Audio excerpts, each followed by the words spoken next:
7. Check us out on YouTube, Facebook, and X. And for the premier sports talk experience, tap into our Roku channel. Start your mornings with Mac and Jack covering all the weekend sports action. Then pour a cup and enjoy all the sports you can drink on the Coffee and Sports podcast. At midday, talk sports from east to west on the Coast to Coast podcast. Followed at night by some hot girl talk with Prim and Proper Sports featuring Sonia Pearson. Talk boxing on the Gloved Fist. Yankee fans tune in for Start Spreading the News. And there's more on the College Sports Huddle and Sports Scope with Robert Butler. And that's just a sampling. There are 20 podcasts in all and 70 weekly shows giving us a 3.4-star viewer rating. To find us on Roku TV, search for National Streaming Sports on the Roku search bar. Click on the logo and you're in. For laptops, mobile phones, and tablets, download the Roku app. National Streaming Sports, live and on demand, sports talk for America. Football season is here, and SeatGeek is my go-to for buying tickets. Now, with SeatGeek, every single ticket is backed with their buyer guarantee. We've all had plans change, and when you can't make it to the big game, SeatGeek has you covered. They're the only ticketer that allows you to return your tickets ahead of the event for credit with SeatGeek swaps. So when things come up, I know that my tickets won't go to waste. So what are you waiting for? Download the SeatGeek app to maximize your possibilities and shop live events with confidence.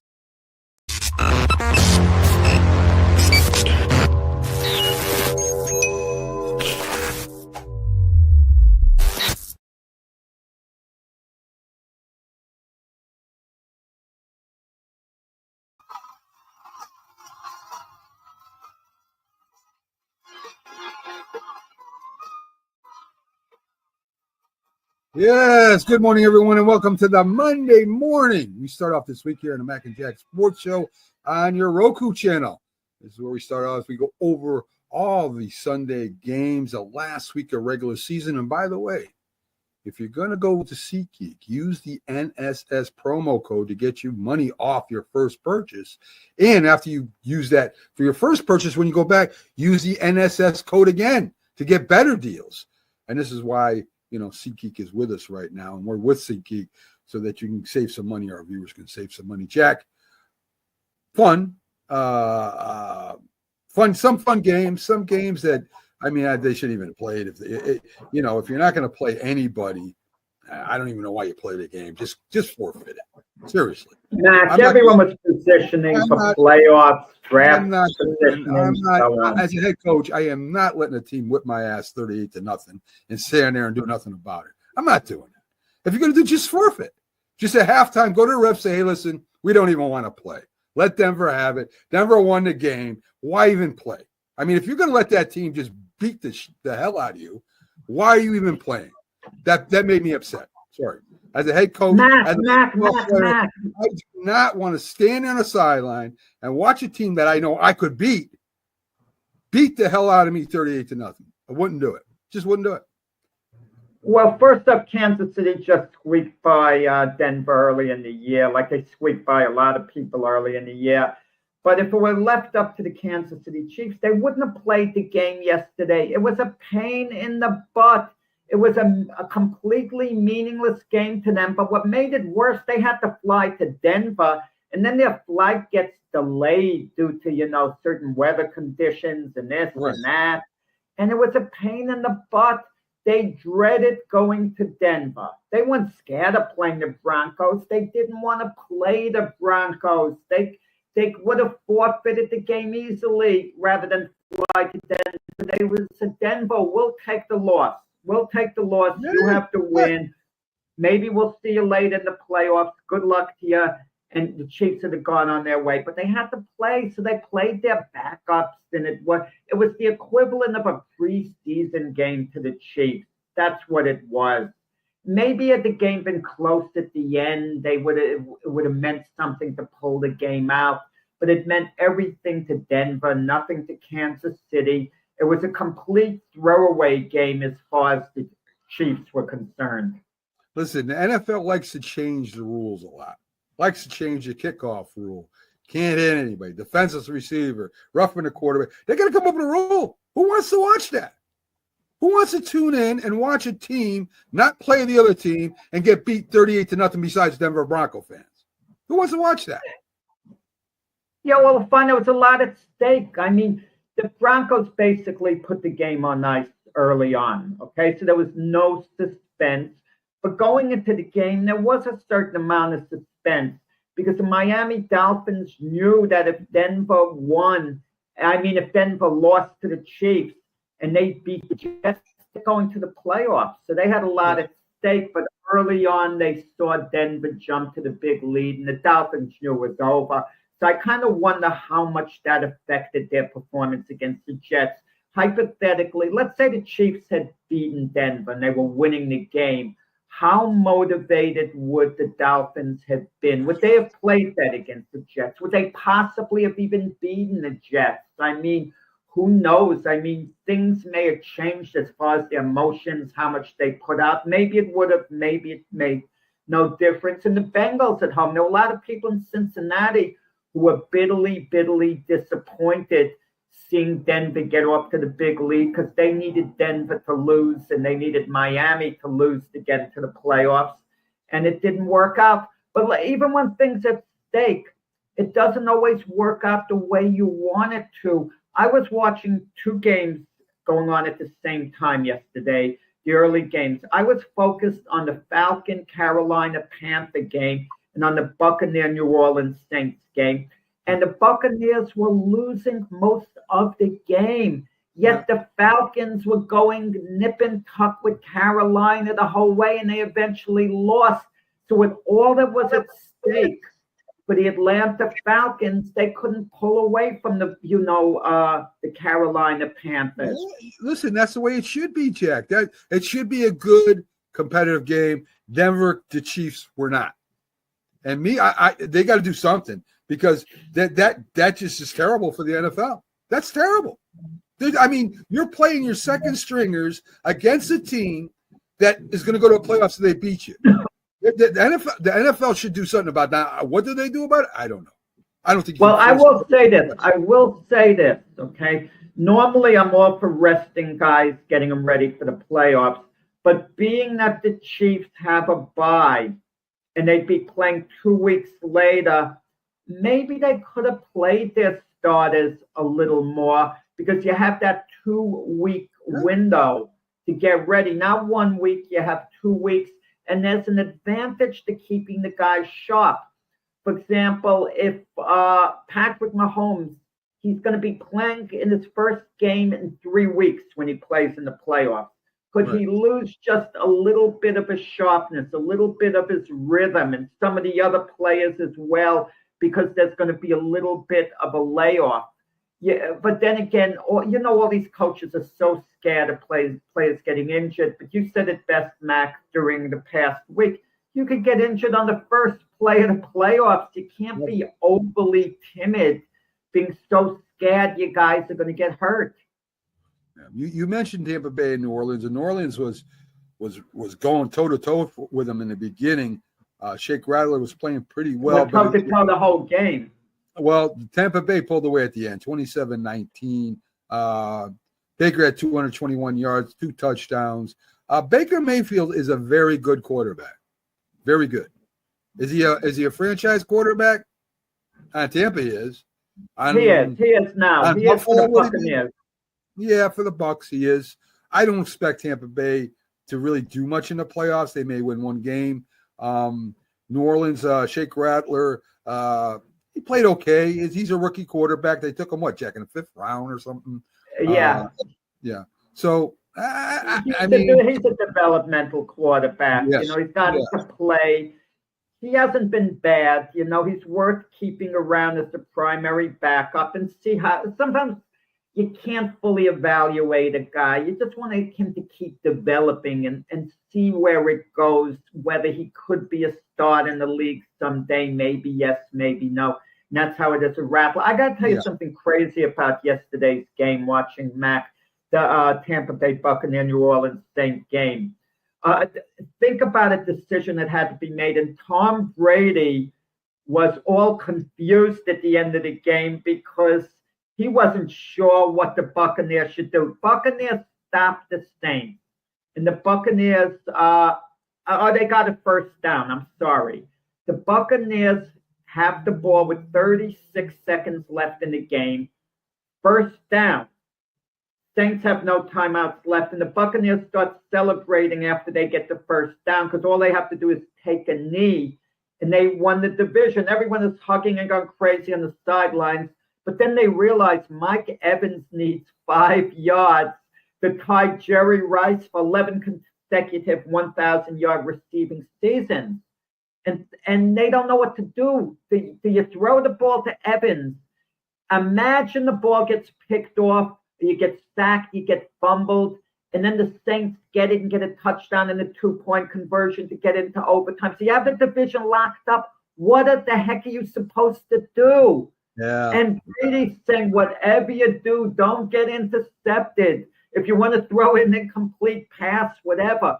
The first play, Baker Mayfield dumps the ball off to Evans. You know, he gets the yardage, about 8 yards or whatever, and all ends happily.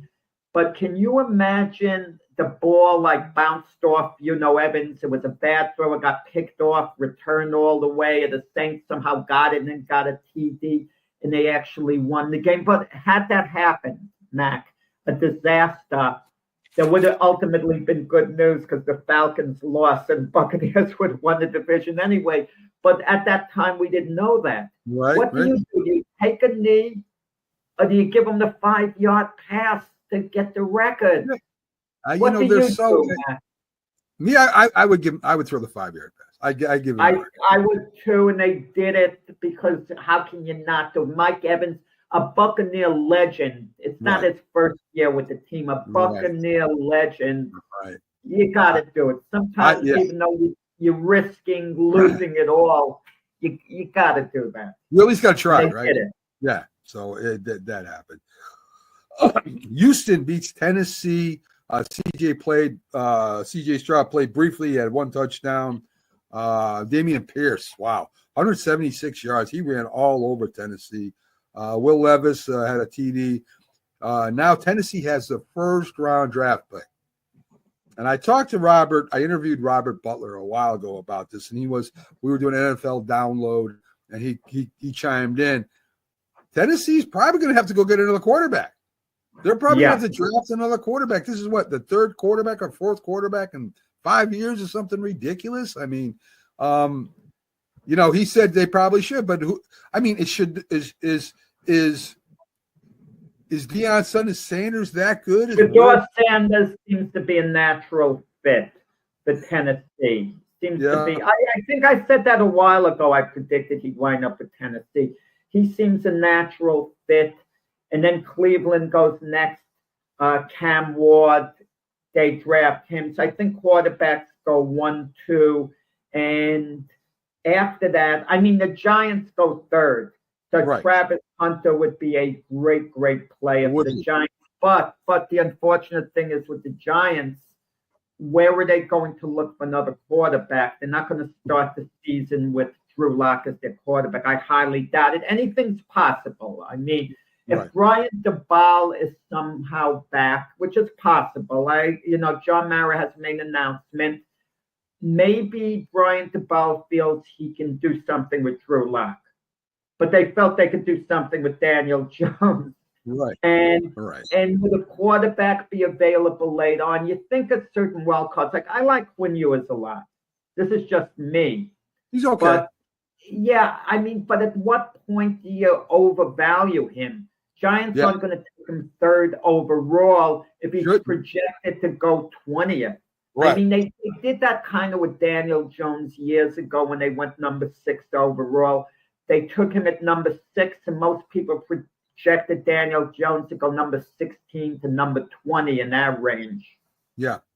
I think you're gonna have to get a free agent quarterback in there.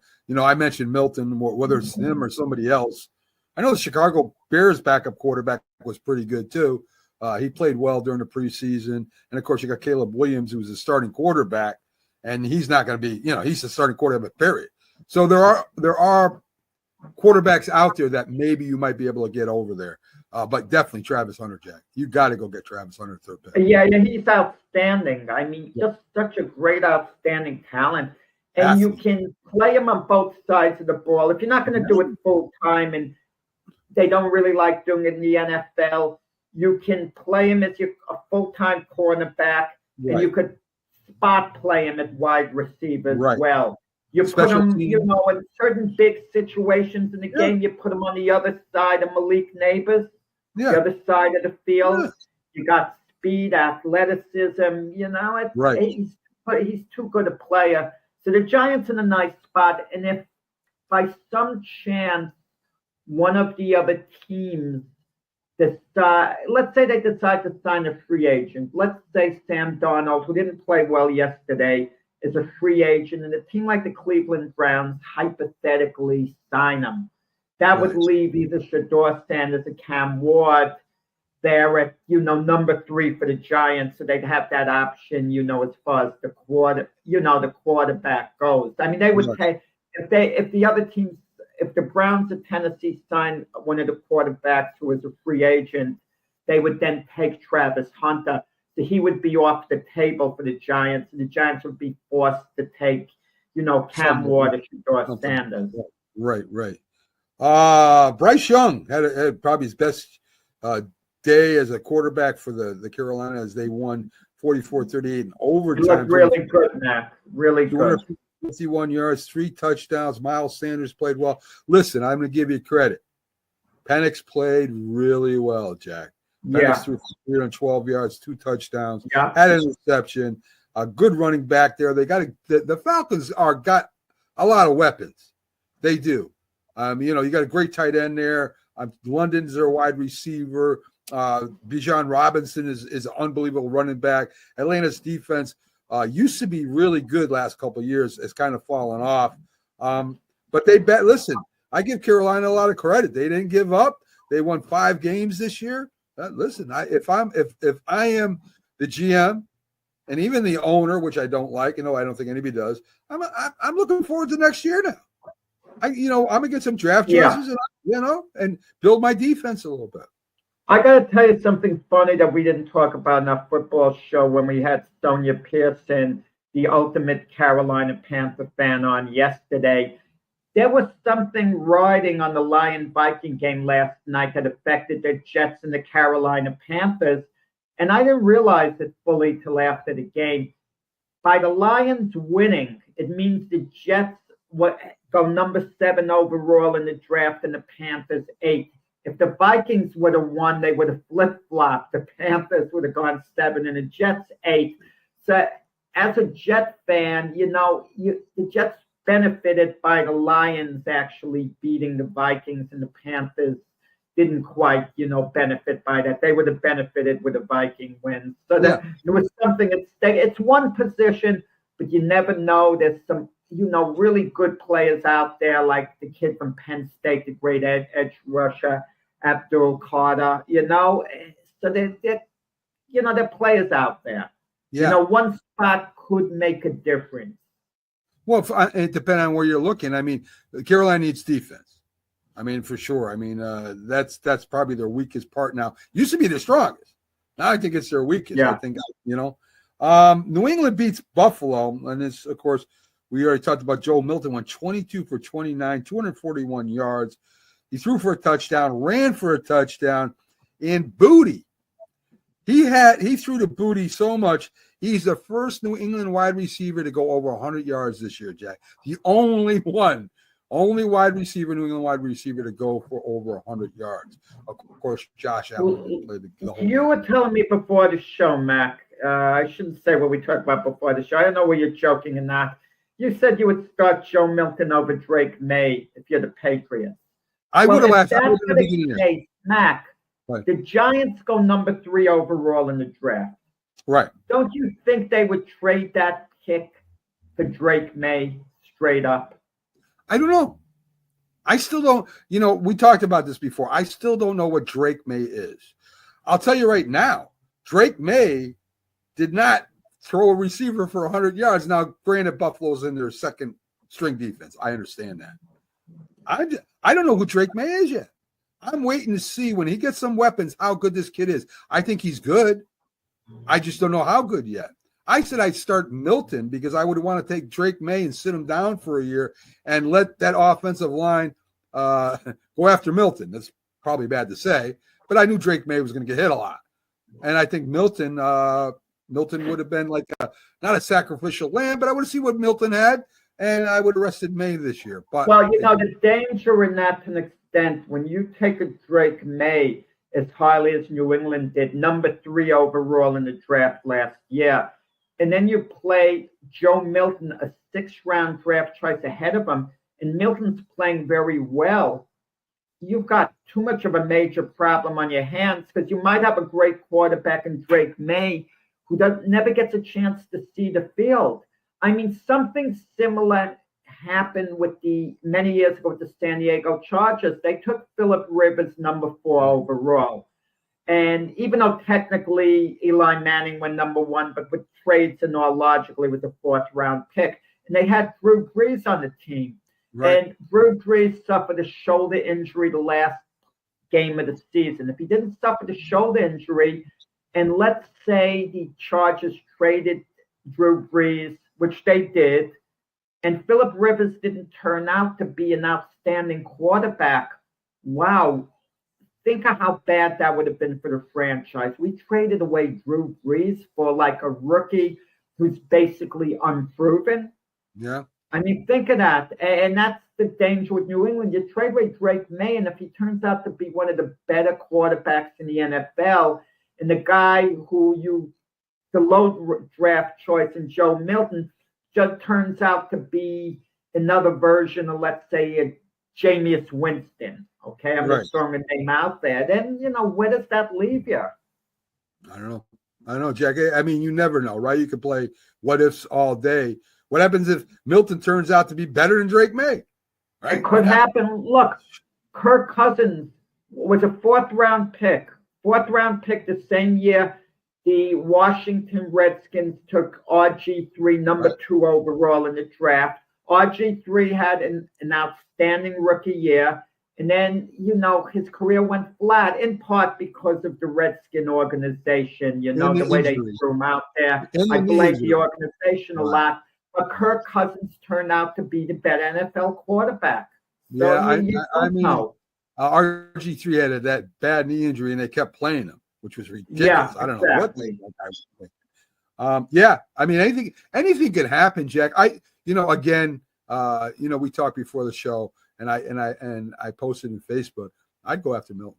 I definitely would. A bad example, Dak Prescott was a 4th-round pick. There you go. He got in for Ninja Tony Romo and never lost the job. That's right. Yeah, Joe Milton has the tools. He's got a big arm. There's potential there.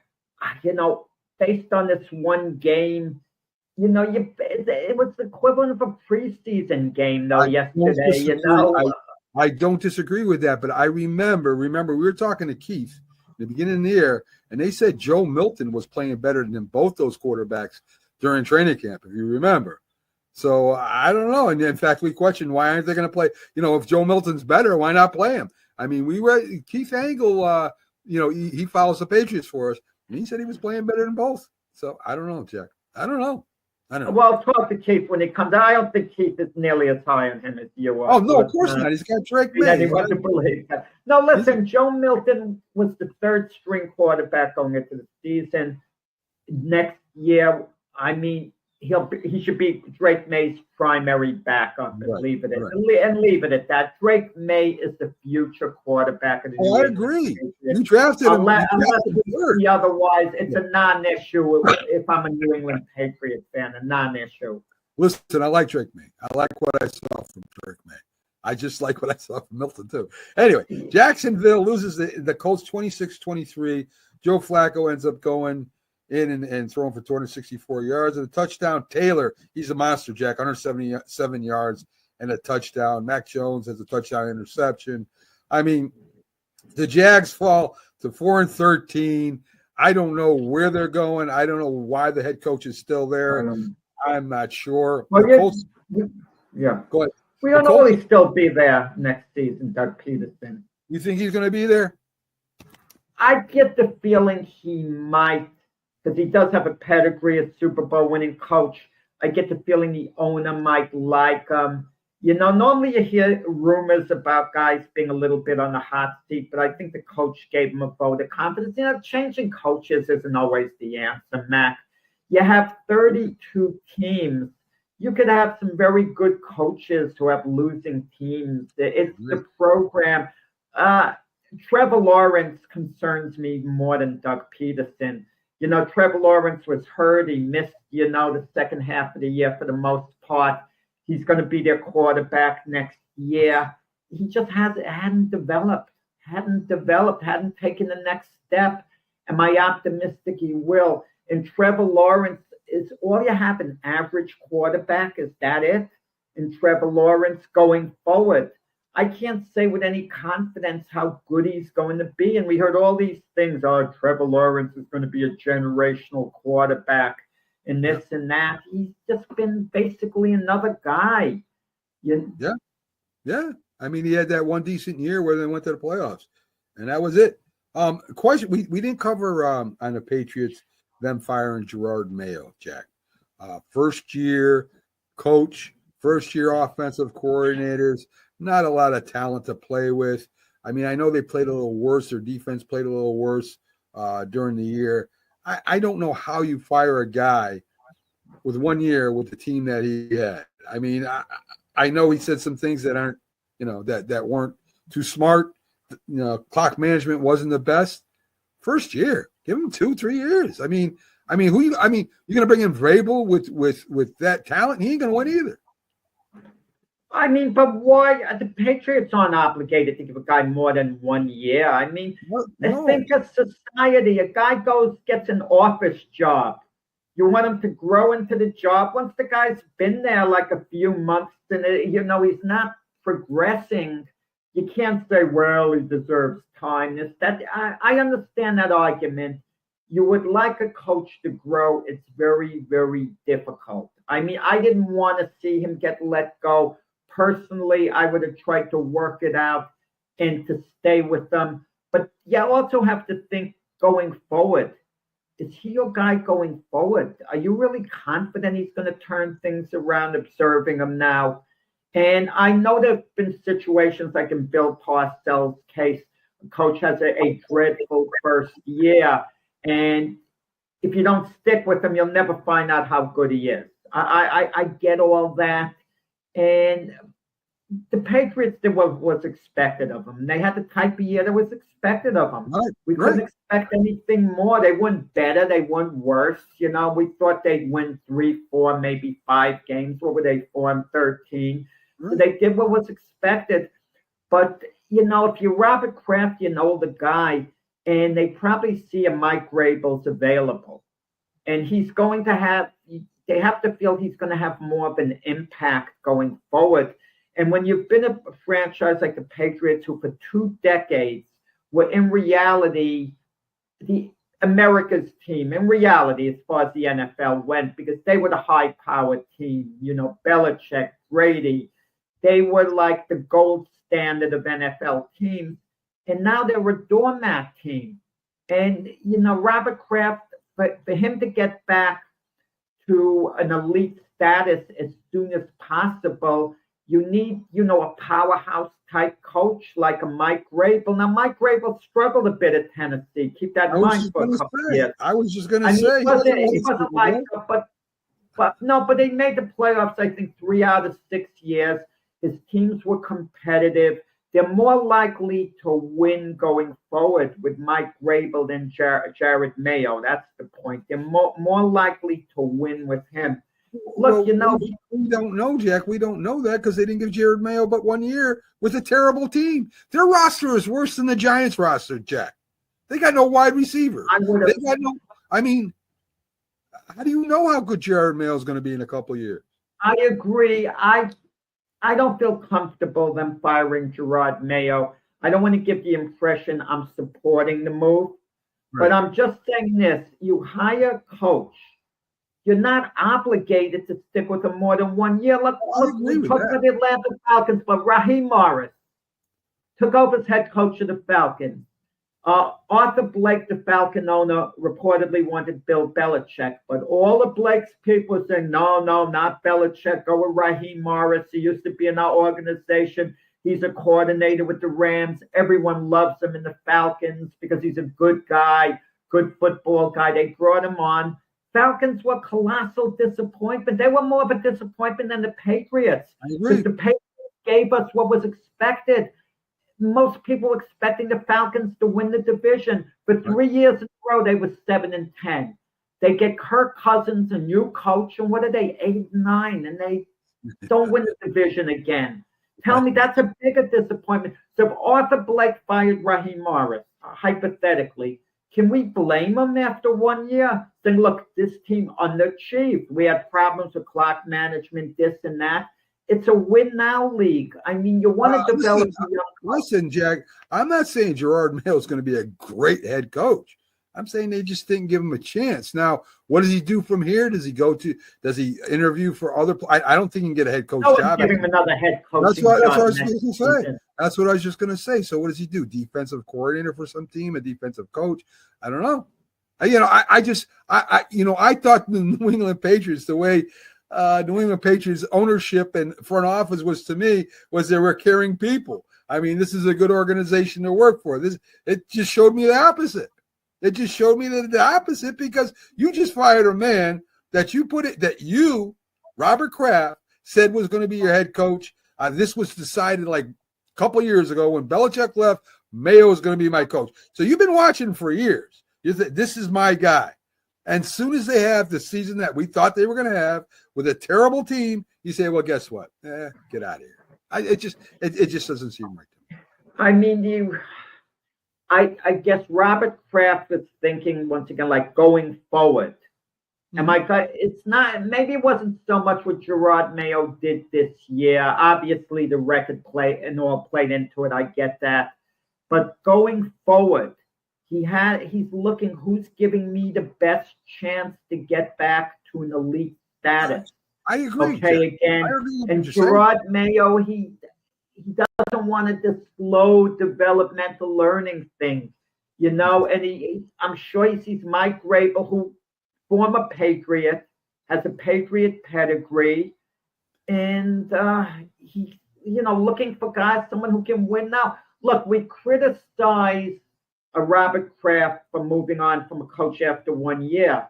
And we criticize Jerry Jones for sticking with Mike McCarthy. Fans do it. You can't have it both ways. Rather than complimenting Jerry Jones for sticking with the coach, he gets criticized. Oh, Jerry. Dallas was 12-5 for the last 3 years before this year. You can see why he's sticking with McCarthy. I mean, Yeah, I understand. But listen, I don't disagree with you, Mac. Let me, just for the record, we'll move on from Gerard Mayo. I don't disagree with what you're saying. I really don't. I hate the idea of Gerard Mayo getting fired after 1 year, but maybe they didn't have full control of the situation. And you do have a right as an owner to think, I may have made a mistake hiring. Definitely. I'm not going to compound the mistake by sticking with them a little longer. And I'm not saying Gerard Mayo was a mistake. I would have liked to have seen the Patriots stick with him longer. I'm not happy about this firing, but I also understand where Robert Kraft is coming from. Okay. Washington does beat Dallas 23-19. Your quarterback, Mariota, he throws for a couple touchdowns, runs for one. So he did a good job for the Washington Commanders. Biggest, funniest thing about this whole thing. I'm of course we did the NFL download last night. I'm reading this, and they start Trey Lance. Starting Trey Lance, what that did was screw Cooper Rush out of $250,000. Cooper Rush had a 52.5. He replaced. He's been the backup quarterback for Dak Prescott for the last 3 years or so. He took 52.5% of the snaps. If he gets 55% of the snaps, he gets another $200,000. So either Jerry Jones or the GM says, hey, listen, I don't want to pay him $250,000. Why don't we start Trey Lance and let Cooper Rush sit out the game? If I'm Cooper Rush, Jack, I'm all done with the Dallas Cowboys. Buffalo Bills are putting people in to get their bonuses. Buffalo Bills are throwing Cook in to get his bonus. The punter's getting the bonus. The defensive end, I forget who went over from the Rams, gets his bonus. Buffalo is making sure everybody gets their bonuses. Dallas says, hey, listen, Cooper Rush, I don't care how good you were when Zach was out. I don't care if you kept us involved in the playoffs last year or the year before. Don't matter. You're not getting $250,000. Mac, I don't think, okay, with Jerry Jones's deep pockets, he's overly concerned about 250,000. We're not talking about $5 million here bonus. 250,000. I mean, yes. I don't think Jerry Jones is sweating that small amount. I don't know how many plays Cooper Rush would have had to get in, but logically speaking, it was a perfect spot to finally allow Trey Lance to get in a game to see what he can do. It was the last game of the season. Dallas is out of it. Trey Lance is not an NFL quarterback, Jack.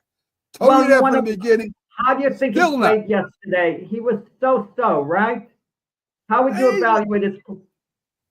It wasn't bad. Wasn't. I won't say good. I won't say bad. He was so. He didn't throw an interception, but he didn't throw a touchdown either. So I mean, okay, he was so-so. He was so-so. That's and it was. But Trey Lance, it's the second year with the team. He's been there a year and a half.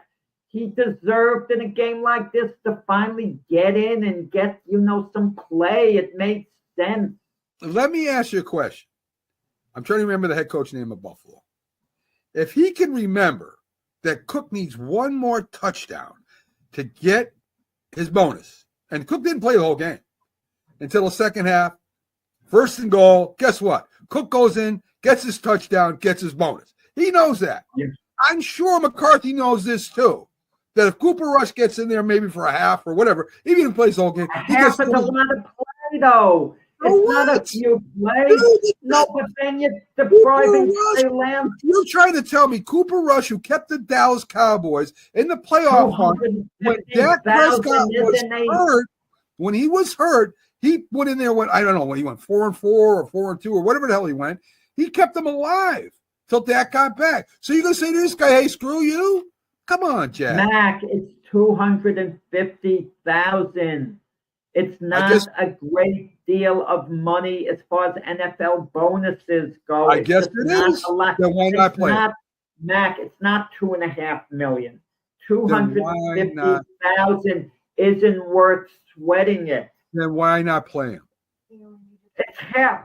So you're saying they should compromise their game plan. And Cooper Rush could get 250,000. Well, you want to know something? 3 snaps. That's all you needed. 3 snaps. 3 snaps. That's it. Oh, that's not good. Then 3 snaps. I would let him. Wait, you mean 3 snaps? It's all he had to take, and he would have gone to 250. 150,000. Mm-hmm. That's not good. No. Maybe McCarthy didn't realize it, but you want to know something? If I'm Mike McCarthy, and I'm coming back as coach next year, and Cooper Rush is one of my players, I write him out a check for $250,000 out of my salary if I screwed up.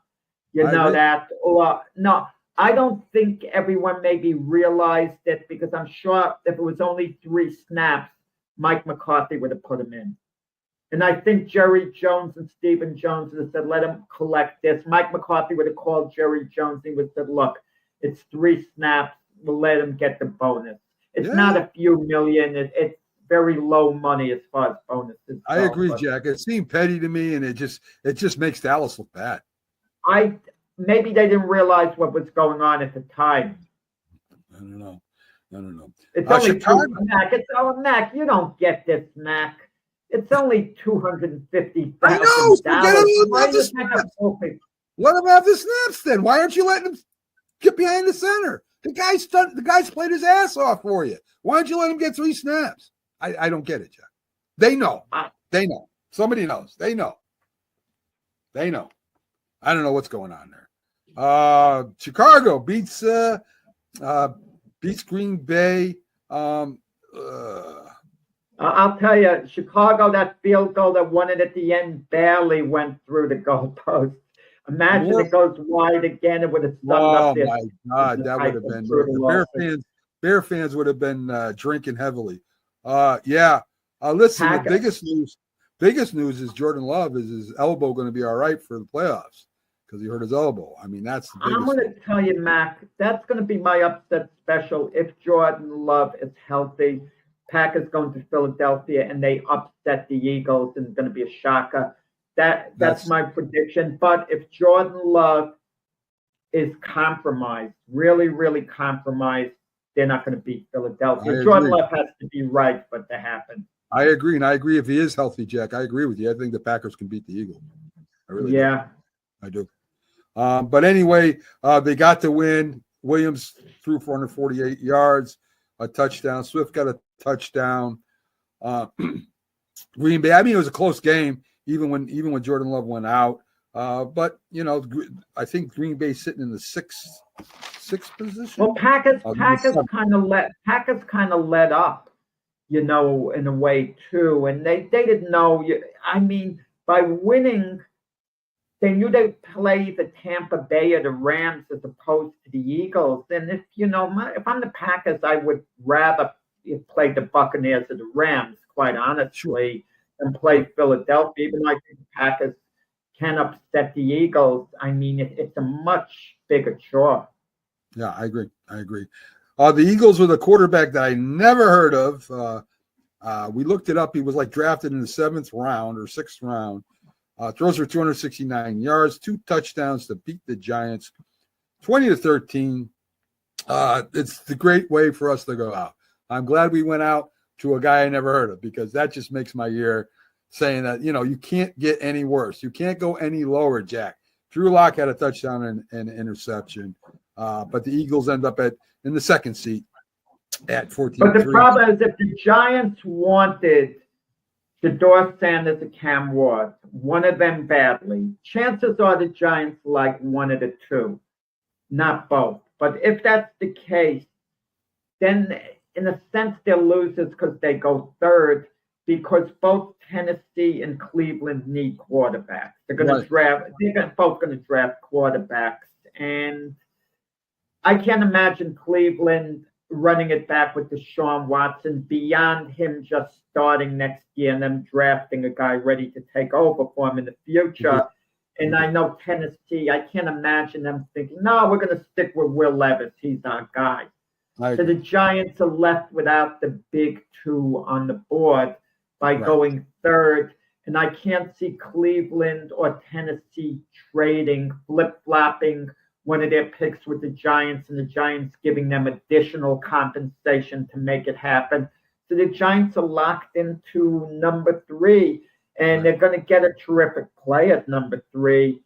But their quarterback situation's got to get addressed in some way, shape, or form. And I'll be honest, Mac, looking to see what's out there, I don't see any long-range solutions for the Giants.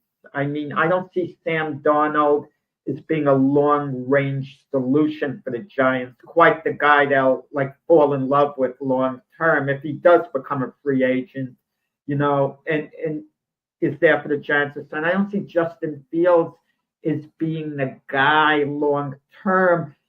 Both those guys I just mentioned is going to be better than what they have now. Yeah, I agree with that. I mean, they can't win perhaps with those guys, make a playoff run at some point. But you're talking about a true franchise quarterback who you know is going to be a guy, you know, going forward, you know, no ifs or buts about it. It's going to be a tough problem to solve. I agree. Then, and we're probably going to have the same GM and the same head coach, it looks like, and we'll see what happens. Yeah. Oh, please. I listen, maybe they get it right this time. And they did a dreadful job. The only thing I will say about Brian Daboll, it seemed like he had control of the team in a sense. There didn't seem to be a lot of discontent with the coach. Do you think the Giants kind of quit during the year? I don't think. I think the Giants just, the coaching has been terrible. I don't think they had. There's no identity with the Giants, right? I mean, every good team has an identity. Detroit is tough. KC, Patrick Mahomes, great defense. Patrick Mahomes makes some plays at the end. Buffalo's Josh Allen running around. Baltimore, you now got a great running game and a great team. Every good team has an identity, Jack. All the teams that are bad have no identities. There's nothing. What are you scared of? If you play the Giants, who are you scared of? Malik Neighbors, maybe? Maybe. You double team him, it's done. I mean, who are you scared of? You're not scared of anybody. Who on defense? I mean, what are you scared about the Giants defense? Nothing really. I mean, they're okay, but they're definitely not. Brian Flores. They need a Brian Flores type. If you eliminate Flores Baggage, she would be a really good coach. They'd have a real defensive identity under him. Yeah, he gets defense really well. Yeah, and every good team has it.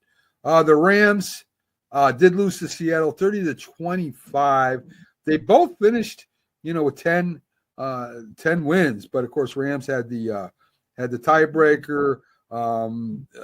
Matt Stafford didn't play. Geno threw for 4 touchdowns. Jimmy G was in, Jack. 334 yards, 2 touchdowns. Like I said, they both finished at 10-7. I didn't even know Jimmy G was still playing. So anyway, he's with the Rams now.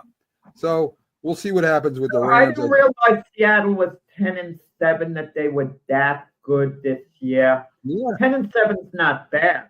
Not at all. I mean, but the way they were playing throughout the year, I didn't realize 10-7. Not a bad year on paper. But something about Seattle, they kept coming up empty in big games all year long.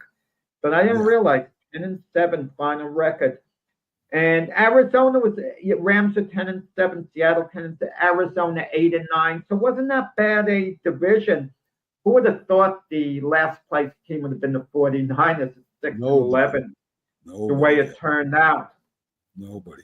Your Jets did it. They beat Miami 32-20. Rodgers for 4 touchdowns. He joins the 500 touchdown club. I think he's the 5th one in there with some of the greatest quarterbacks. Of course, they were going up against Tyron Huntley. I have no idea why he's just still in the league. He is not a quarterback. He's good enough to be a backup. Was hurt. I have no idea why. He had experience with the Ravens when his Lamar Jackson backup. Something about the crowd at MetLife Stadium for the Jet game. It was kind of, subdued. Even when the Jets were doing good things, I think the fans were thinking, you're screwing up a draft choice, even though they didn't. Had the Jets, all it did was cost them 1 spot. Yeah. Had they lost the game, instead of going number 7, they would have gone number 6 in the draft.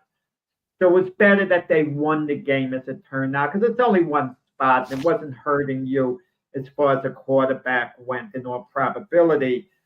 So, but the crowd just was kind of subdued to an extent. There would be warm applause. They weren't roaring. And it was like a retirement party type setting. I would call it a holiday party, have some fun, enjoy ourselves. It was ironic when Rodgers threw his 500th career touchdown pass. He was trying to get it to Devontae Adams. And Adams at one point nearly made an outstanding catch, but couldn't quite haul it in. When he eventually got it, I think Tyler Conklin, something didn't fit, for the 500th with that. But Rodgers threw additional touchdown passes. And look, I don't know what the Jets for next year. You said it best on past shows. What more can they do? They had all the personnel moves they made. What are we going to tell them to do? Do you bring back your same guys and just say, guys, just play better, close games out? I mean, I don't know what to do. I'm exasperated with the Jets. I don't know where to make the moves. They got to get a young quarterback. I like Quinn Ewers, Mac. If they took him at number 7 and let him sit behind Rodgers and develop, I would like that. If Rodgers comes back. If he comes back and plays with the Jets, who knows? He even said, they're going to have a new GM. They're going to have a new coach. He doesn't know what to expect. I've been reading the New York Post where there's rumblings in the locker room where if Rodgers comes back, some of the players don't want to play.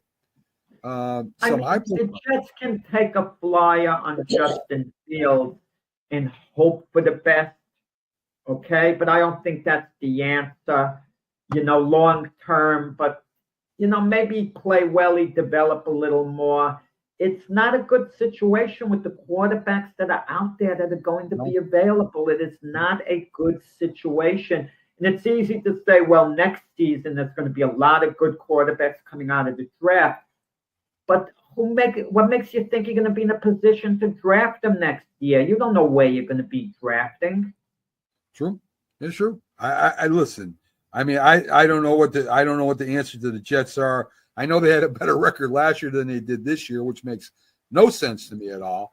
But I can't figure it out. Well, maybe next year he comes back. Maybe you run it back. Maybe you go to playoffs. We'll see. Well, I'm going to tell you this: if he doesn't come back to the Jets, another team's going to pick him up. I would think he's going to start for someone. I would think you're right. The Chargers, they're throwing the ball now too. Jack. Justin Herbert throws for 346, 2 touchdowns. Johnston, the wide receiver, gets 186 yards. They've been doing ground and pound and defense. They're starting to let Justin throw more. I said it before. They beat Vegas 34-20. I said it before. That's the team that I think, if there's any team that's not, the Chiefs, the Baltimore Ravens, or the Buffalo Bills, this team that could sneak up and go to the Super Bowl. I really believe it. Well, they have a pretty evenly matched game against the Houston Texans at Houston. That's a game that really could go any way. Did Houston straighten themselves out by beating Tennessee 23-14? Maybe they did, maybe they didn't. But I look for a really competitive game there. I'll have my pick late in the week. You mentioned with the Chargers being the Raiders.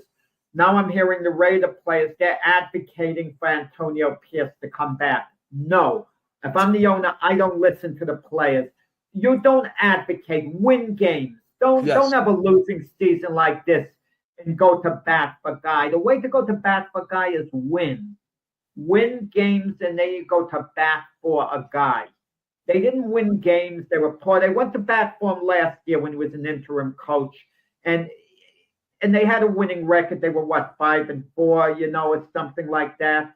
6-3 with Antonio Pierce. So they were okay. They were decent, and the players advocated for him. So fine, Mark Davis brought Antonio Pierce back because the last time they had an interim coach, Rick Bisaccia, they went to the playoffs and they let him go, even though the players advocated for Bisaccia to come back.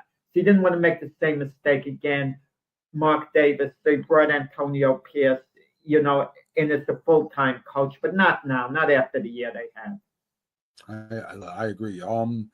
The Arizona Cardinals beat San Fran. Kyle Murray with a big game. And my favorite quarterback of all time, Joshua Dobbs, plays, Jack. Joshua Dobbs just plays for anybody at any time. He throws for 326 yards, 2 touchdowns, 2 interceptions, not knowing the guys he's throwing it to. He just throws it to, the uniform.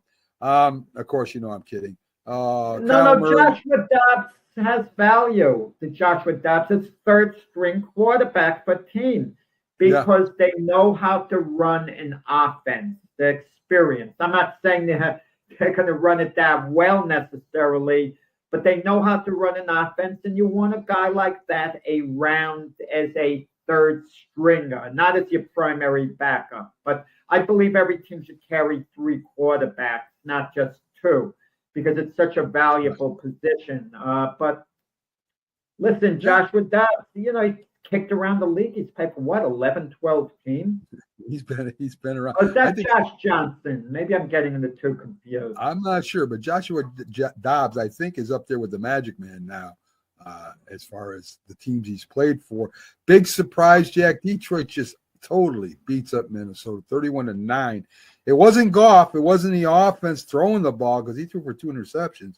Jamar Gibbs has a big game, and the Detroit defense just shut down Minnesota. Oh, that defense was in Sam Darnold's face all game. I mean, they were putting relentless pressure on Darnold. But with that said, Darnold played a miserable game as far as I'm concerned because he'd be missing wide open receivers. Even if you're under pressure, The moment you get rid of the ball, you got to be accurate. It's one thing that you can't get rid of the ball because before you know it, they're right on top of you and you don't have a chance to escape. I get that. That's on your offensive line more so than you, and you don't want to make a mistake and you get sacked. But Donald he would overthrow guys wide open. It was awful the way Donald played. And for those who think Sam Darnold's going to be this great franchise quarterback for someone else, no. Listen, he could be a good quarterback for the Vikings going forward, and he might perform very well in the playoffs. I'm not saying that won't be the case necessarily, but something with Sam Darnold, he's a good quarterback, but he's not an elite quarterback, okay? The elite quarterbacks do better in big games than he did yesterday with the Lions. And I want to hear, well, he lost 9 in a row. These things happen.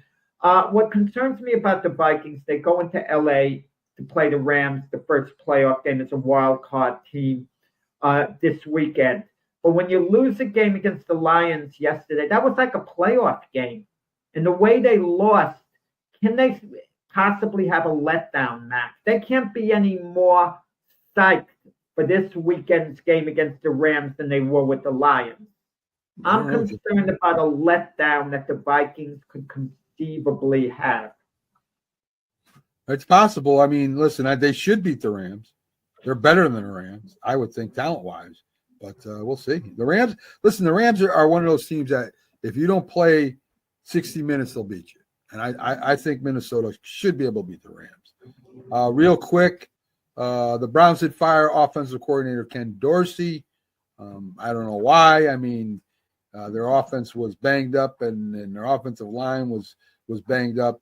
Again, that's a coach probably taking it. You find a way to get things done, Mac. I don't want to hear everyone has injuries and this and that. You're starting James Winston, who throws as many interceptions as touchdowns. You straighten James Winston out. That's the idea of coaching. You straighten the players out and you improve them to an extent. And James Winston was the same old James Winston. He showed flashes to make me think, wow, maybe he could be their guy going forward. You combine him with Deshaun Watson next year, but no, that's not the case. James Winston, good enough to be a backup in the league, but that's it. And our handicapping pool we picked all year, it ended up in a tie, Jack. James went 0 for 3. So James went 0 for 3. Wow. Keith and James are tied at 29, 23, and 2. Pags right behind him at 28, 24, and 2. So it's a tie. And as the rules go, if there's a tie, there's no trophy, Jack. There's got to be a winner. Okay. Worst year of my career. You know who I compare myself to? In past years, I've been a very good handicap. I had the type year that the 49ers had. That was me. If we had to compare ourselves to one team, how we were the handicapper this year, my season was the same as the 49ers, the season to forget. There you go. We talked about we haven't talked about the games coming up, the wild card weekend. I'll figure out some way to get everybody to get their Saturday's picks in. We'll count that for the playoffs. We'll do this all over again. But we got the Chargers at Houston, as you said, Pittsburgh at Baltimore, Denver at Buffalo. Those two are on Saturday. Denver and Buffalo, Green Bay at Philly on Sunday, Washington at Tampa Bay, interesting game. Minnesota at the Rams. Them two games will be on Monday. So all the wild card teams will be playing this weekend. We'll see. Wait. Monday. Wait. I just saw a headline. Jaguars have just fired their head coach, Doug Peterson. It just came in now. Breaking news. News as we go off the air, Mac. Yes. Breaking news. Doug Peterson is gone. But they retained their general manager, Trent Baalke. So Peterson, GM, they fire their coach. Okay, yes, I mean, there's the Patriots. There's the Patriots' new head coach right there. There's another job that, jobs are opening up. Offensive coach, offensive minded, supposed to know what to do with quarterbacks. That's what Drake May is. Maybe Peterson ends up with the Patriots. Who knows, Jack? I know he's going to get a job too.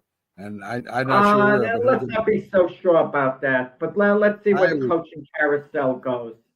Okay, yeah, there's still going to be more. There's going to be more. Definitely going to be more. But it just came in. Doug Peterson fired by the Jacksonville Jaguars. Great job. See how we break news right here at the end of the show. Folks, thanks for joining us. Thanks for the comments, likes, and the shares later on. Have a great one. Up next should be Coffee and Sports with Chris and Mo.